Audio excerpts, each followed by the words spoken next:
Do I have to take my cube apart to lube it? You don't really need to fully disassemble it. Just pop out one edge piece. That gives you enough room to apply your lube safely. If your cube has magnets, now don't worry, as long as you're using a silicone-based lube, you won't damage them. If you have some lube in a syringe type of bottle, pop out an edge and apply the lube to the edge piece.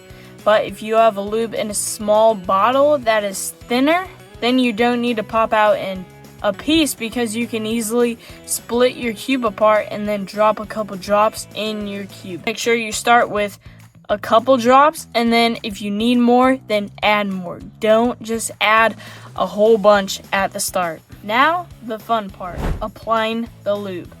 Step 1, open up a small gap between two pieces and drop 1 to 2 drops of lube right on the tracks. Step 2, reassemble if needed. If you took your cube apart in the lubing process, then reassemble it. Step 3, start turning your cube in all directions to spread the lube evenly. At first it might feel a little sticky. Now don't worry, that's totally normal. After about 30 seconds of turning, you'll start to feel that buttery smooth feeling in your cube that everyone talks about. If it ends up too fast, balance it by adding a tiny bit of thicker control style lube in your cube. But if you feel like you will over lube your cube, then either clean your cube out and start all over, or just use your fast cube. Just do what you feel comfortable with.